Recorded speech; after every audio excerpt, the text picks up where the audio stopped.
Hello, this is Rick Jordan with the Cooperative Baptist Fellowship of North Carolina, and I'd like to welcome you to this webinar about Pivot, a new model for missions, presented by Matt and Michelle Norman.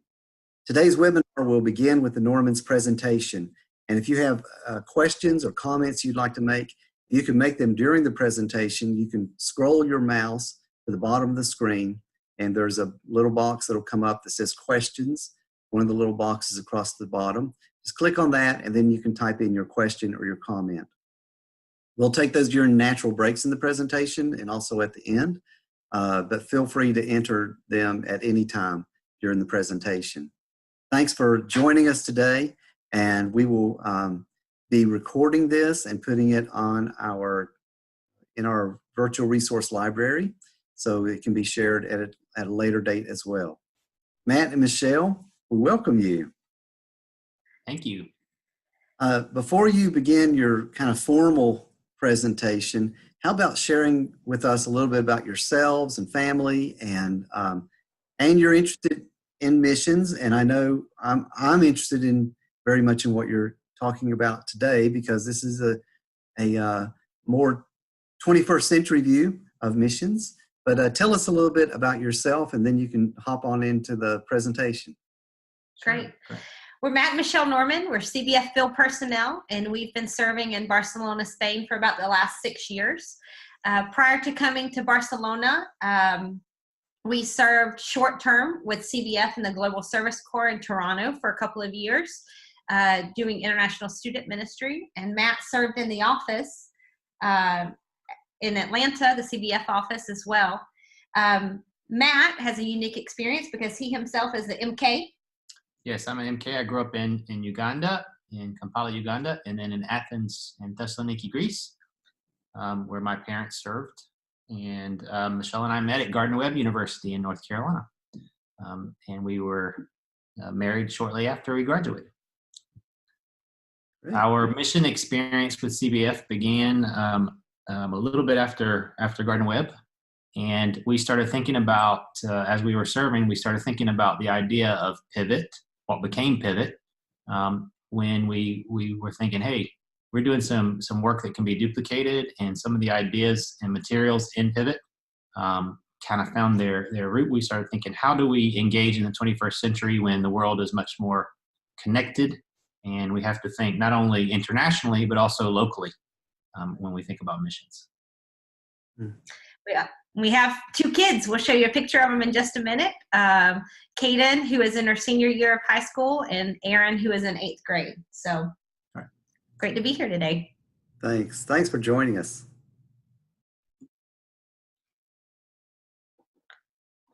All right, let me share my screen here. And we'll start with our presentation. All right, here we are with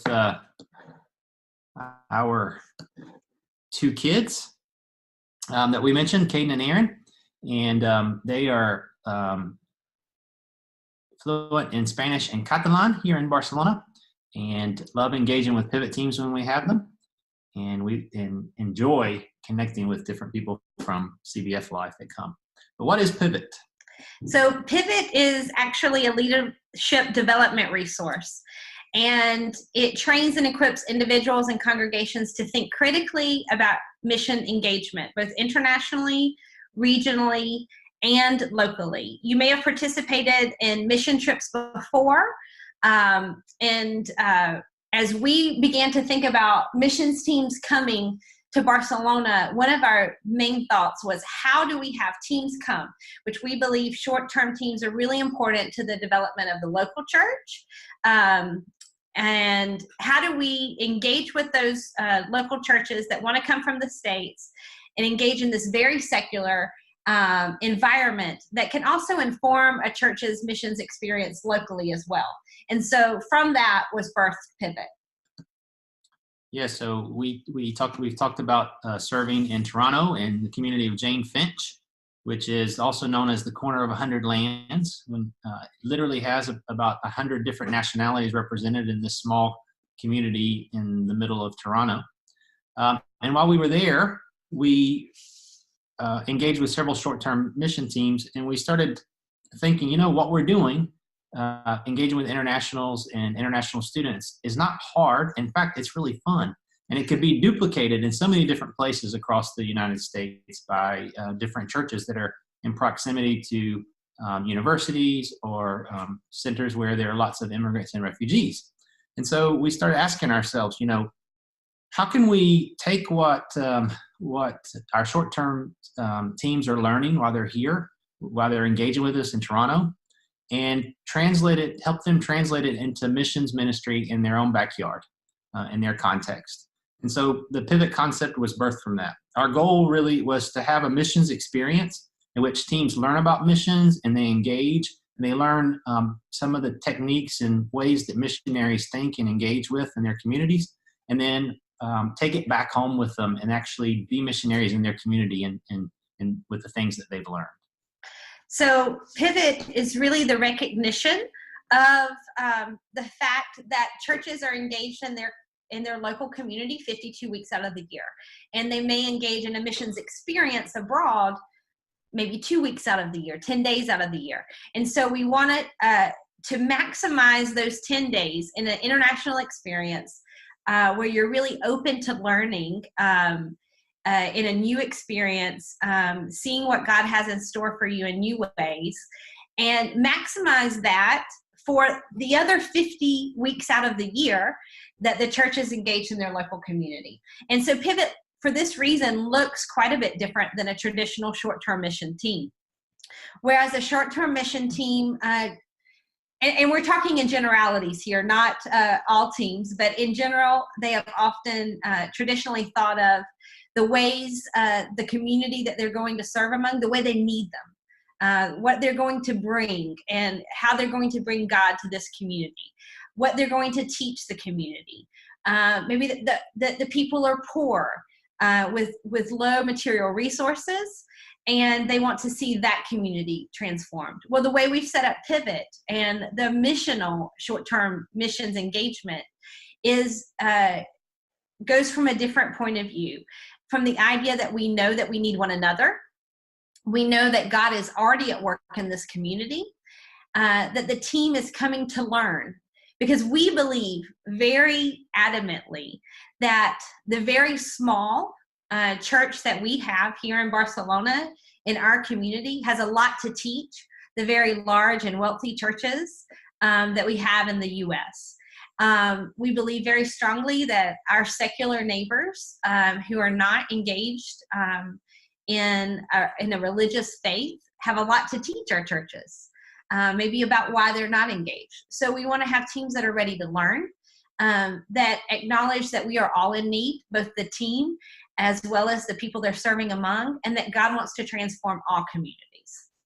So what's in the name? Pivot. Why pivot?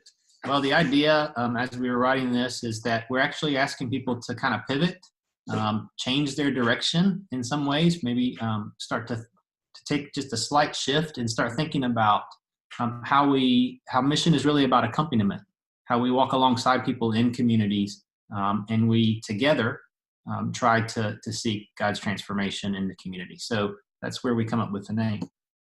So just in brief, just talk a few things again about what Pivot is. It's definitely a time of learning. It's extensive. It's not, there are actually some things that you have to do, and we're going to talk about those in a few minutes. It is about rethinking mission service and developing foundational mission tasks so that we have a good foundation for why we're doing mission as a church. It's something that for churches who are wanting to reimagine how to serve locally and globally. It's a leadership training, as we've mentioned. And it's not just about our community here in Barcelona, if you're engaging, for example, in partnership here in Barcelona on a mission engagement, but it's also about the local community where the short-term team is coming from. It's about the community around your church and around where your members live. It's not about, it's not a traditional mission trip, and maybe like one that you've taken before.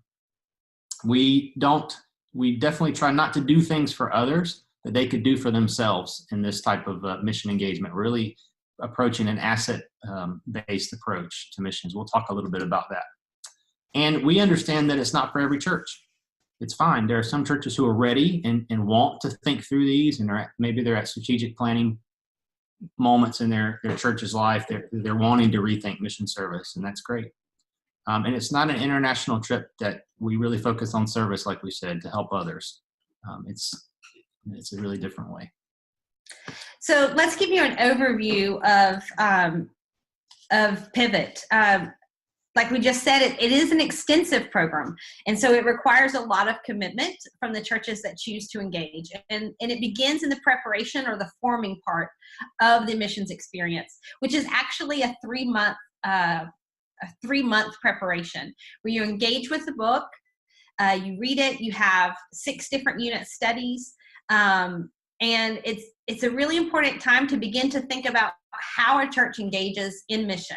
So we use 2 resources, the Pivot book that Matt and I have developed that goes alongside the book When Helping Hurts. And those 2 books in conjunction give a good basis, form a nice foundation for the way that we engage in missions as CBF field personnel. So the preparation stage is all focused around this question of why practice mission. And there's 6 different lessons, individual lessons that people do individually, and then they come together as your group, your short-term group comes together to talk about those and reflect on what you're learning in those as you go through the Pivot book and the When Helping Hurts book. After those 3 months of preparation and forming are finished, then you actually move to the second stage of Pivot, which is the on-site engagement stage. So, for example, if you're coming to Barcelona to engage here in Pivot, then we would plan 7 to 10 days based on your schedule of engaging and practicing the actual things that you've been studying in the first phase of Pivot. So we actually walk alongside and we actually show you what it looks like in real life to do what you've just learned. It's pretty much in the educational world, you might think of it as your practicum, your internship. This is when you're coming to put into practice, to learn hands-on what you've been reading about. And so it's a great time together. International experiences often provide a person with a really open viewpoint. It's a good opportunity to learn a lot. And so we get you ready in your practicum to actually begin what we call your missions trip. And that's when you pivot back home. Because we feel like that is where the church's, a big focus for the church should be. And so the 10 days you spend with us or with whatever field personnel you participate with Pivot is getting you ready to pivot back to your mission experience.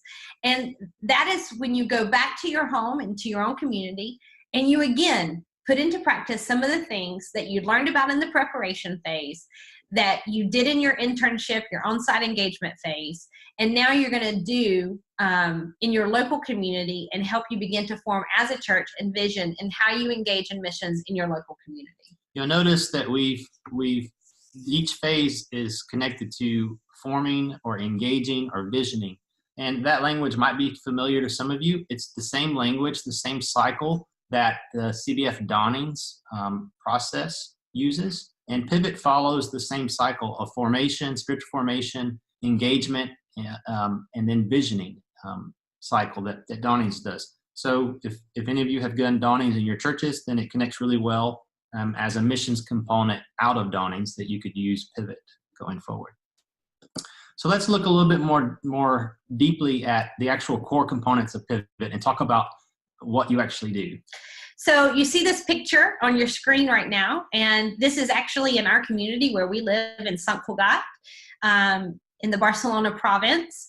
And what you see in front of this 1,000-year-old monastery in our town are castellers. And this is a Catalan tradition that is in our community where people come together. At the base of the picture is actually what we call a piña. And this is these are people that are forming the base to hold up these human towers of people. And this is a tradition in our culture among the Catalans. And so this most bottom level, least spectacular, because you can't even see them in the picture, but it's the forms the formation that holds everything else in the structure together. And that's what these 6 core components of Pivot are. So we want to walk with you through each core component and just give you a little bit better understanding of what we do. So one of the foundations of Pivot is we learn how to read a community. And what that basically means is we learn how to engage, to walk through our community and gather information to start to think like a missionary does. So we walk through the community and we look for signs like what type of people live in the community, what languages are spoken, what religions are there, what drives the economy.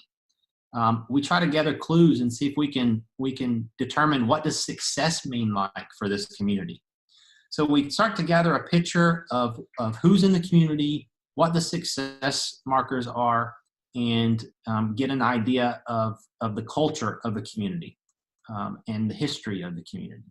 And that can be really important as we start to think about how to engage the community in healthy ways. The next step is actually, I would say, one of my favorites. It's our Voices session. And what our Voices sessions are is when we come together as a team and listen to one of our local friends here in Catalonia. And it may be a college student, it could be a refugee, it could be a person from the local church, but it's just an opportunity for them to share their story and for the team to practice active listening, to try to listen without the filters that they have from their own perspective, to kind of lay those aside and to hear what the people are really saying about their experience. And these are just wonderful, rich experiences of connection, both with the team, with our friends here in the community. And it's a great listening, learning practice to really work on as an individual even. Learning culture. One of it's really fun to do is to learn culture. That's one of my favorite things to do, especially growing up overseas. But we actually design international activities that help the team learn about the local culture and about the area and the history of the area. That includes going to churches like this one you see this picture of, this cathedral, or to museums, eating local food, which can be really fun. Any kind of activity that helps the team reflect specifically on the culture, how the culture has developed over time, and how that shapes a person's worldview. Even using public transit, right. which can be a part of the culture. That's right.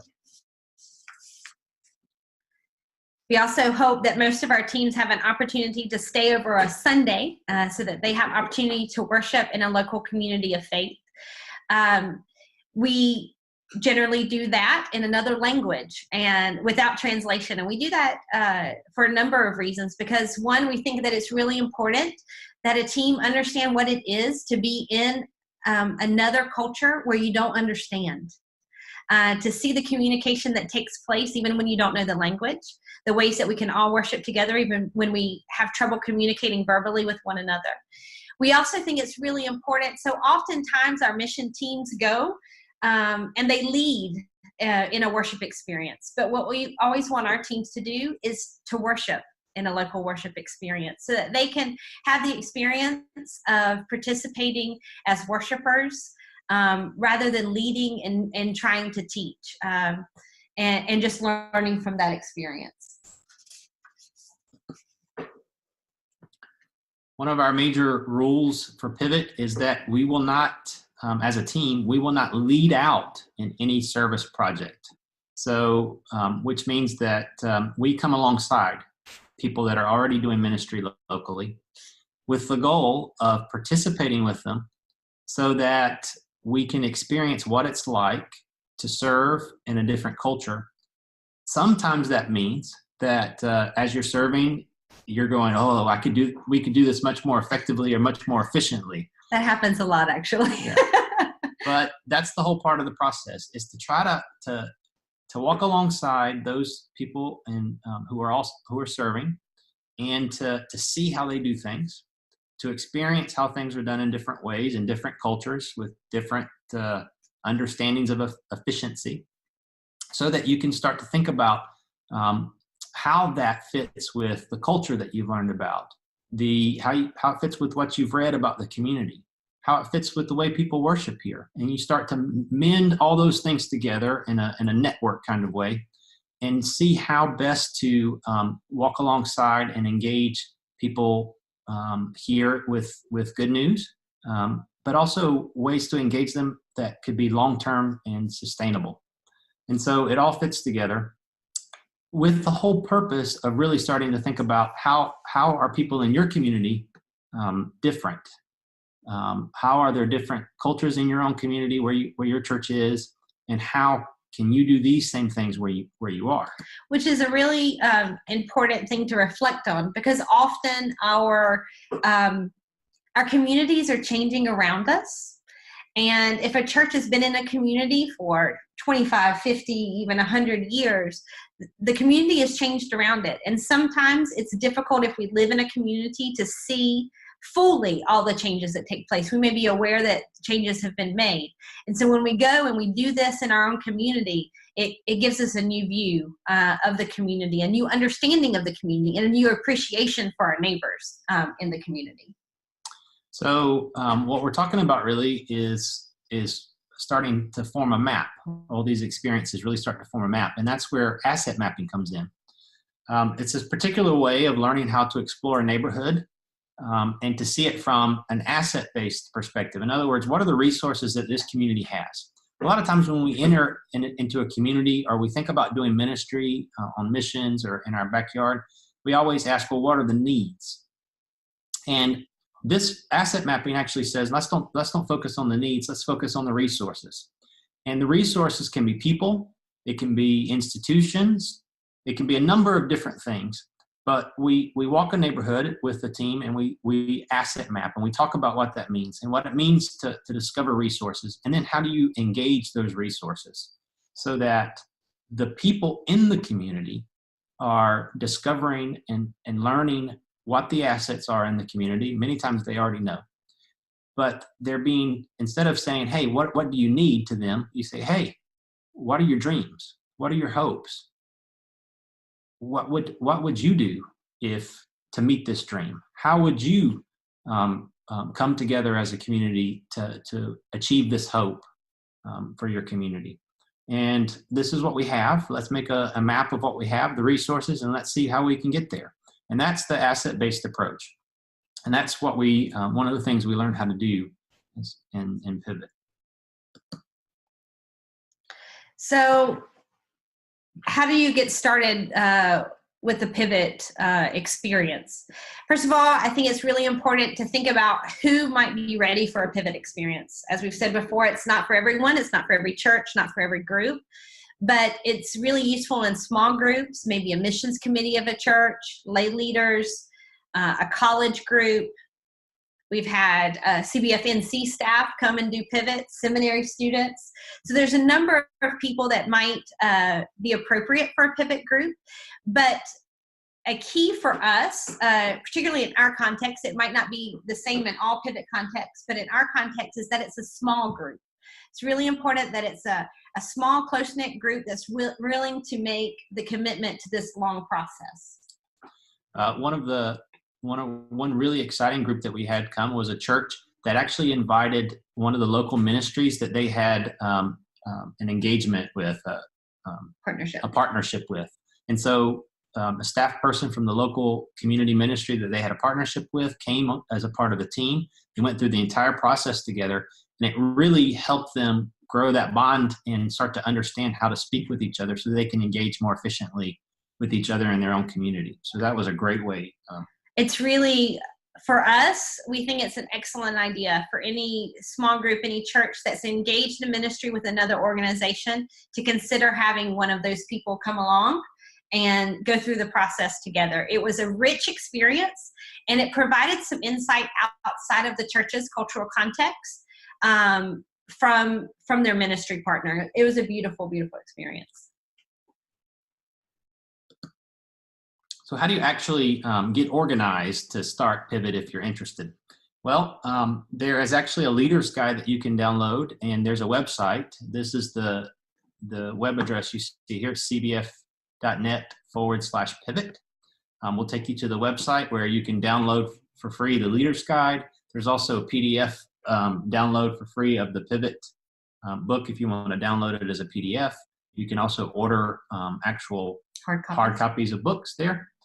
And secondly, Pivot best works in partnership with CBF field personnel. That's kind of how it was designed. So by engaging with the CBF field personnel allows the team to have the opportunity to be trained and facilitated on site where CBF is already engaging, and we've been engaging for long term.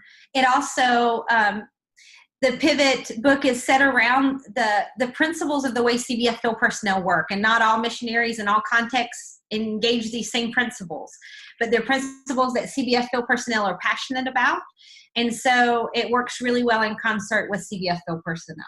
Yeah, and so part of the first phase is of Pivot. In the book, you will actually be learning about the distinctives of CBF Global Missions and why we serve the way we do, and what that missiology is, and reflecting on that. So it goes hand in hand with field personnel. And you can see that if you want to know what field personnel and where they are and connect with them, then you can go to cbf.net/field personnel. And it has a listing of everybody and where they're at, and you can connect with them there. Once you've discovered, a little bit about Pivot from the website and maybe have an idea of where you would like to engage, then you can set a date for your online experience in conjunction with your field personnel and talk about that. You need to we recommend you plan for at least 7 to 10 days, somewhere in between there, so that you have a good amount of time to be able to do practice the 6 core things of Pivot, practices of Pivot. And once your date's set, then you need to make sure that you set a date well enough in advance that you can actually do the first phase of Pivot, which we recommend setting aside 3 months, because you're going to need to have 7 meetings, face-to-face meetings, an initial meeting to get things started as a group, hand out the books, and kind of go over the structure. And then it's 6 individual units that you're working through in that first phase. And one of those can include a Skype session, a video conference with the field personnel as well, to get a better idea of what to expect on the field. We found that this period, the preparation phase, is when the team has the most difficulty explaining what they're going to do, why they're going on this trip, explaining what it's going to be. And we generally tell teams, just hold on tight, just keep working through the program, tell people you're going on this learning experience, and then let's see what your response is after the trip. That's right. And then you'll be able to explain what you did, because it is a different experience. It's not your typical missions experience, and it's really hard sometimes for teams to wrap their head around the experience ahead of time. But afterwards, most groups have a really positive experience. That's right. I've included here information how to get to the short-term missions section of the CBF website, so that you can. There's lots of information about volunteer teams and logistics that you can find there to help you as you're planning your trip. But yes, what Michelle said is essential, because it's not. We kind of trick you with Pivot, because the actual mission trip actually doesn't start till you're on your way back home. And with every group, in that last session we have with every group, we have a time of reflection and an opportunity to just kind of reflect and try to come up with one thing that they would like to try to practice when they get back home in their own community. And that's when the work really starts, because sometimes it's really easy to go somewhere else and engage on mission and to do some things, but it's not so easy to do it in your own backyard, in a place that you're comfortable and you have a routine and you work and life just happens. And so that's the thing about Pivot, that the mission trip actually happens when you're back in your community. And we hope that when you go back, you've been equipped with some tools that can help you, even though it's hard, start to engage, and that can really can help the church as it thinks about mission and engaging in missions. So I guess we're at a point, Rick, if there are any questions or anything like that, we'd be glad to answer those and go over anything we might have missed. All right, thank you guys. Thanks a lot for sharing with us. I think it is kind of a different mindset, a different kind of resource. I think, Michelle, when you introduced it, you said like this is a leadership training resource, which is not what we often think about on a mission trip. We're thinking about what we are bringing, what leadership we already have that we're taking somewhere. Exactly. How is this going to be formative for me and the vision of doing church here? Let me remind our participants, if you have questions or comments, you can put them in the box and I'll look at them. In the meantime, talk to us a little bit about the culture of Spain and church and how that relates to the culture of U.S. and church. In other words, what can we learn about church where I live and mission where I live by going across the ocean? Sure. Yeah, that's a great question. You know, one of the interesting things about Spain is, even though it has historically as a Catholic nation, and has a long history with engagement with Christianity from that perspective, it's one of the fifth most atheist country in the world, according to a recent Gallup poll, I think taken 2 years ago. Mm-hmm. And less than 2% of the population are regular attenders of any type of religion, including the Catholic Church. And it even shrinks when you get to people in their 30s and younger. Sorry. No. So it's like I said before, I've lived in Uganda and then in Greece, and I've traveled to many, many countries. And it's definitely the most secular community that I've ever lived in. Religion, in many cases, people left the church at least three generations ago during the Civil War here in Spain. And they don't even think about it being relevant to their lives. So it kind of strikes you in the face while you're here. If you're here engaging on a mission team, it really strikes you in the face. It's an environment where the church is kept alive by immigration. Immigrants keep the church alive, both from South America, African immigrants, and Eastern European immigrants. If the church was to be solely a Spanish church, it really would be close to non-existent. And so that's a really interesting facet. And also the fact that with the number of people who have left the church, they really have left the church because of misuse of power. Of the church, abuse of religious power, and connection to politics. And so that opens up a whole can of worms there, but it's a really interesting perspective to look and see what is it that has turned off an entire multiple generations of people from the church, that from a country that has been a traditionally Christian nation. And so it's a really interesting perspective in that regard. So sometimes during every pivot trip, we have these voices sessions we were telling you about. And many times we have people who are maybe new believers or people who aren't Christian yet. And you have a chance to just talk with them and engage with them and ask them about spirituality and questions about their life and how they understand religion and church. And it is always eye-opening, the responses that they will give you about their perspective of Christianity and religion and the church, and what they think about things and how they would approach different things. It's really eye-opening. We learn from our Bible studies and our engagements on a regular basis. We just sometimes are just amazed at what we learn.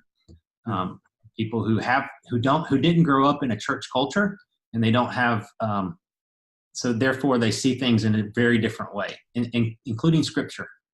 And so what that does is really provide for the U.S. church an opportunity maybe to hear from a community that they don't generally hear from, a more secular context.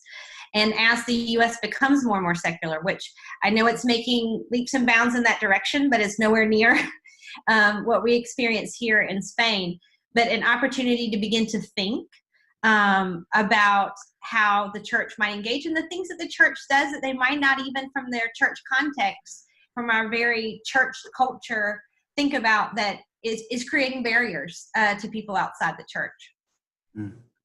Yes. And you can be sure that if you do a Bible study here, then people who didn't grow up in church and don't have a Bible background will always ask you the most difficult question about the scriptures that you're studying.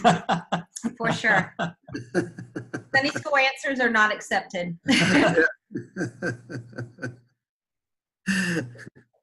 And are there other, I know you guys are doing this obviously, other CBF field personnel, are there other missionaries who are doing this now, and where are other locations if so?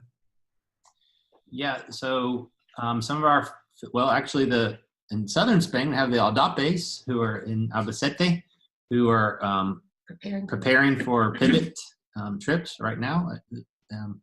And so, yes, we do have field personnel who have been trained in pivot or who are willing to use elements of pivot with the team as well. Yeah, every unit, every field personnel unit might do it just a little bit differently, but that's the way pivot works. It's based on the context. So it's going to be really different to do it in Asia, where they might their context might be completely it is completely different. So the things that the way that they do asset mapping, or the way that the church is there, is going to be very different, or in Eastern Europe, than it is here. But that's okay, because that's the great thing about pivot. So you actually could do pivot trips a few times in different locations, so that you see how the context affects missions in a real way. And we do have Mark and Kim Wyatt, who are in North Carolina CBF.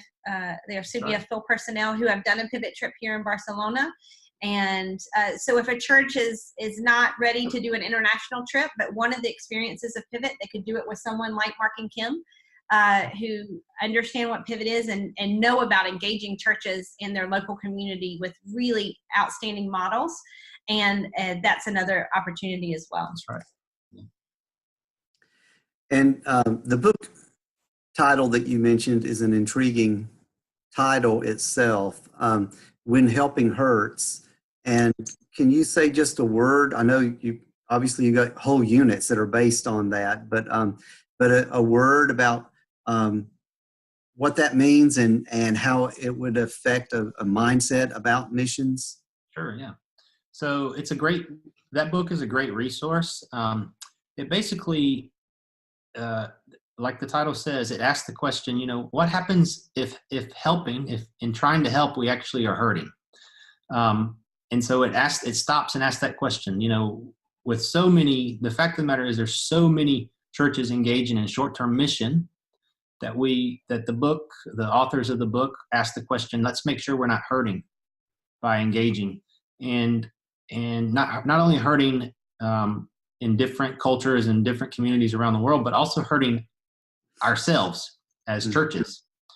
And so what it does is it starts to look at that and says, okay, well, how might we be hurting? And it starts to look at the ways that we can engage on mission. And it looks at three different ways of engagement. You have relief work, which we all are pretty familiar with. After a hurricane, for example, you need to do relief work. And then the second phase of engagement in a community is called rehabilitation. And it looks at what relief work is and how long it's supposed to last, and different facets of relief work. It looks at different facets of rehabilitation, how long that usually lasts in a community. And then the third phase is called development. And it looks at specifically as what is development and when is it appropriate to do development. And what the book actually helps us see is many times when we engage in missions, especially short-term missions, we're always engaging in either relief work when it's not, maybe sometimes it's necessary, but sometimes we're engaging in relief work when we really should be engaging in development or rehabilitation. And what that could cause is it can cause harm, not only harm in the community that we're going to engage in, but also the way that we experience that engagement as a church group, as a small-term team, could be harmful to us and what we're learning and what we're engaged in. And so what it helps us do is to start to have some tools to be able to think, okay, wait a minute, what kind of engagement should we be doing in this community? Should it be relief work?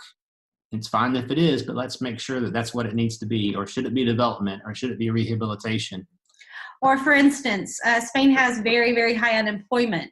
And so if we brought teams here to do manual labor kinds of things, we could be taking away jobs from people in the local community who need a job to be able to feed their family. If Matt and I came and we started teaching English all the time as our ministry, and we were doing it for free, and this is all we did, and it wasn't engaged with the local church or somehow in some other aspect, then we could be taking jobs away from people here that are making their living by having language academies.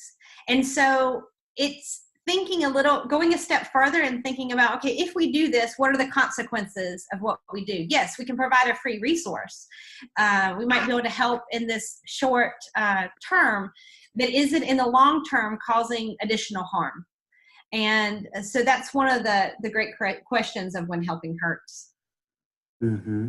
So the book is good because it helps you start thinking through that, but it also helps you move. The last couple chapters of the book actually helps you move forward and say, okay, these are good things to think about, but don't get paralyzed by them. There are ways to move forward and to do things in very good ways. And so let's do that. And that's part of Pivot, is to help those core practices of Pivot actually are tools that you can use to help you do things in very healthy ways, not only internationally, but also in the local community. Mm-hmm. Yeah. Good. And can you say just a little bit more about the asset-based, what, I know you did touch on that, but say just a little bit more about what that means and how that would affect a church group when they come back.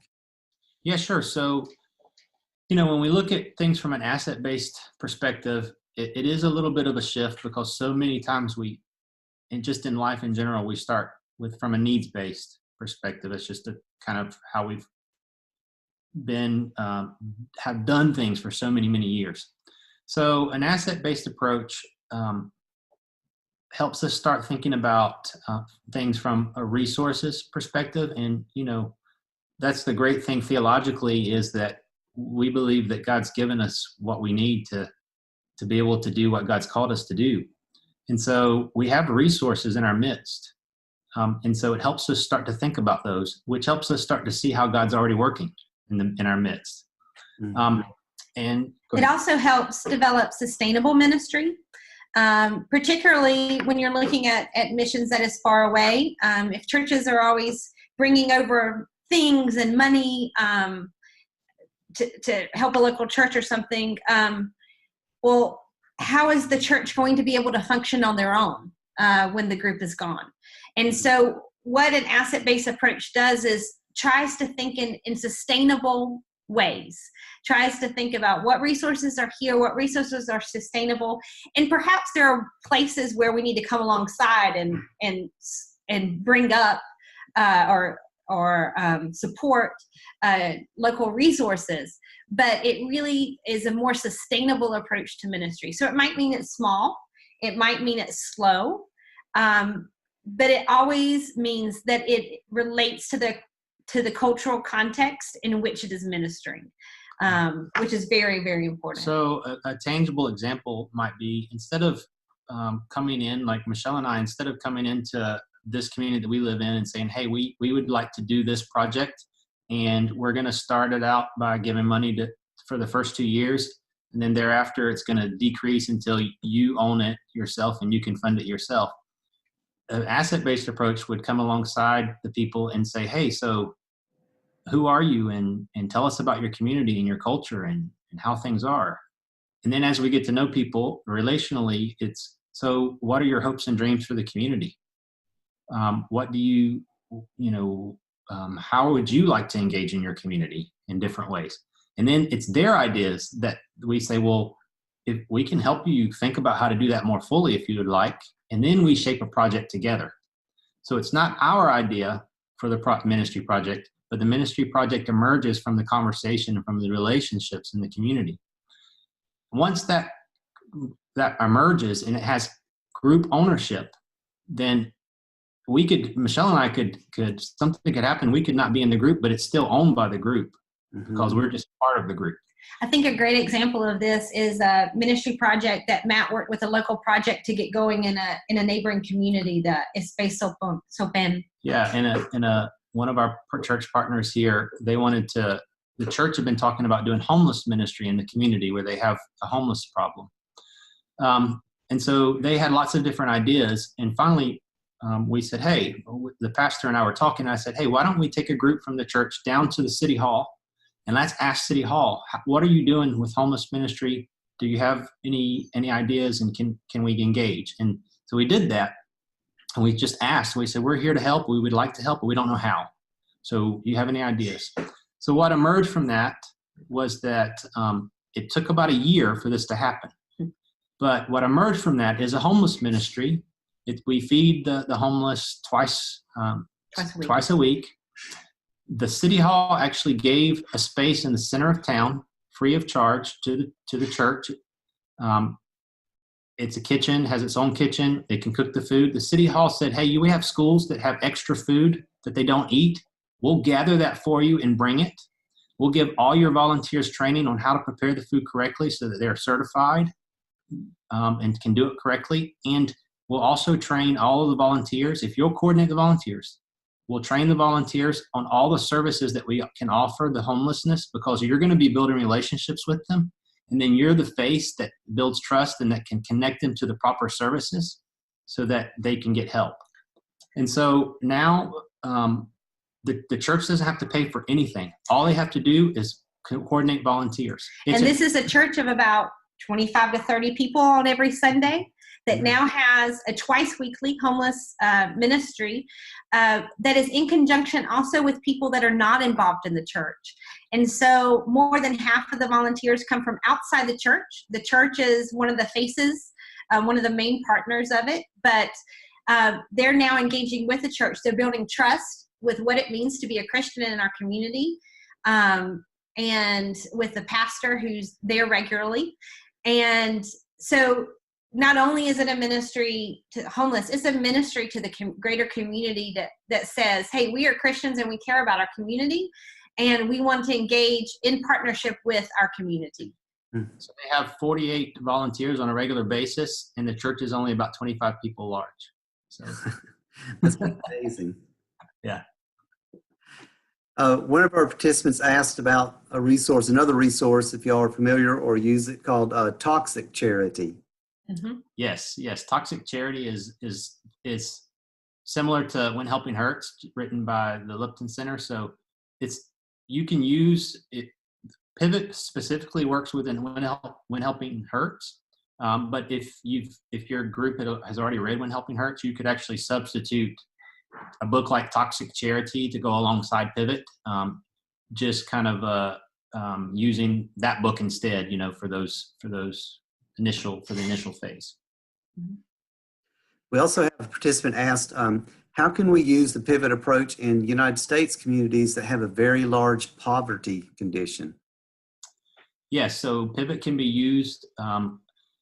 Particularly the first phase would prepare you to think through the very same issues that then you could apply in any context. So the second phase of Pivot, you could engage with field personnel related to the Rural Poverty Initiative, for example, in one of those communities, and they could then specifically look at rural communities or urban communities with the urban team and poverty-related issues. The asset-based approach, community development approach, was actually initially developed in rural areas with particularly rural poverty, and then moved over into urban poverty. And our field personnel that work in the rural poverty work in the U.S. really are experts in an asset-based approach. They are great practitioners and really good people to learn from on an asset-based approach. Would be really good people to work with and learn from.